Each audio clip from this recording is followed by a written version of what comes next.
നമസ്കാരം. കേന്ദ്ര സർക്കാർ പാലക്കാട് ഇൻഡസ്ട്രിയൽ സ്മാർട്ട് സിറ്റി പ്രഖ്യാപിച്ചു എന്ന വാർത്ത നമ്മൾ കേരളത്തിലെ പ്രധാനപ്പെട്ട എല്ലാ മാധ്യമങ്ങളിലൂടെയും കണ്ട വാർത്തയാണല്ലോ. ഇതൊരു പുത്തൻ പുതിയ പദ്ധതിയാണ്. എല്ലാ മാധ്യമങ്ങളിലും കേന്ദ്ര സർക്കാർ വാർത്ത കൊടുത്തിരിക്കുന്നത് 2019 നാഷണൽ ഇൻഡസ്ട്രിയൽ കോറിഡോർ ഡെവലപ്മെന്റ് പ്രോഗ്രാമിന്റെ ഭാഗമായി ചെന്നൈ ബാംഗ്ലൂർ ഇൻഡസ്ട്രിയൽ കോറിഡോറിന്റെ തുടർച്ച എന്ന നിലയിൽ കൊച്ചി ബാംഗ്ലൂർ ഇൻഡസ്ട്രിയൽ കോറിഡോർ പ്രഖ്യാപിക്കപ്പെടുന്നത്. 2021 കിൻഫ്രെയും NICDI ടീം ചേർന്ന് ഒരു SPV ഉണ്ടാക്കുകയും ചെയ്തിട്ടുണ്ട്. പദ്ധതിക്ക് വേണ്ടി പാലക്കാട് ജില്ലയിൽ 10 മാസം കൊണ്ട് 80% ഭൂമി സംസ്ഥാന സർക്കാർ ഏറ്റെടുത്ത ചരിത്രം സൃഷ്ടിച്ചിട്ടുമുണ്ട്. ഇപ്പോൾ പദ്ധതിക്ക് ആവശ്യമായ 1710 ഏക്കർ ഭൂമിയും സംസ്ഥാന സർക്കാർ ഏറ്റെടുത്ത് കഴിഞ്ഞിട്ടുണ്ട്. ഇതിനു വേണ്ടി 1790 കോടി രൂപയാണ് സംസ്ഥാന സർക്കാർ ചെലവാക്കിയത്. ഈ സ്ഥലത്തെ ഡെവലപ്മെന്റ് പ്രവർത്തനങ്ങൾ ചെയ്യേണ്ടത് NICDIT ആണ്. അതിനും ഏകദേശം ഇത്ര തന്നെ സമാനമായ ചെലവ് വരും.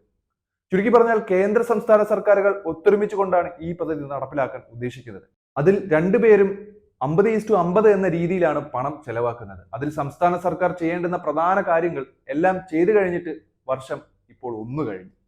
ഇതിനുശേഷം പദ്ധതിക്ക് കിട്ടേണ്ടിയിരുന്ന കേന്ദ്രമന്ത്രി സഭാ അനുമതി ലഭിക്കുന്നത് കാലതാമസവും ഉണ്ടായി.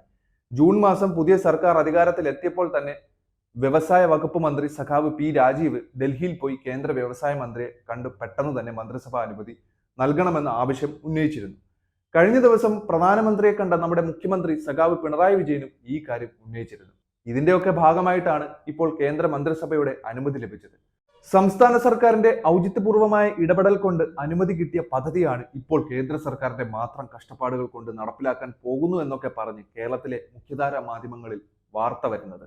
ഇതേ പദ്ധതിയുടെ ഭാഗമായി അനുമതി ലഭിച്ച ഗ്ലോബൽ സിറ്റിയും ആദ്യം ഗിഫ്റ്റ് സിറ്റി എന്നായിരുന്നു ആ പേര് ഉപയോഗിക്കാൻ പറ്റില്ല എന്ന് കേന്ദ്ര സർക്കാർ പറഞ്ഞതിന്റെ അടിസ്ഥാനത്തിൽ ഗ്ലോബൽ സിറ്റി ആക്കുകയായിരുന്നു. അപ്പോൾ ഇതിന്റെ അനുമതിയും കേന്ദ്ര സർക്കാരിൽ നിന്നും ലഭിക്കേണ്ടതുണ്ട്. ഈ കാര്യവും മുഖ്യമന്ത്രിയും വ്യവസായ വകുപ്പ് മന്ത്രിയും കേന്ദ്ര സർക്കാരിന്റെ ശ്രദ്ധയിൽപ്പെടുത്തിയിട്ടുമുണ്ട്. അതുപോലെ തന്നെ ഈ ഇടനാഴി തിരുവനന്തപുരത്തേക്കും മംഗലാപുരത്തേക്കും നീട്ടാൻ വേണ്ടി വിവിധ സമയങ്ങളിലായി കേന്ദ്ര സർക്കാരിനോട് സംസ്ഥാന സർക്കാർ ആവശ്യപ്പെട്ടിട്ടുണ്ട്. ഇതാണ് ഇന്ന് മാധ്യമങ്ങൾ കേന്ദ്ര സർക്കാരിന്റെ മാത്രം പദ്ധതിയായി അവതരിപ്പിക്കുന്ന പാലക്കാട് ഇൻഡസ്ട്രിയൽ സ്മാർട്ട് സിറ്റി.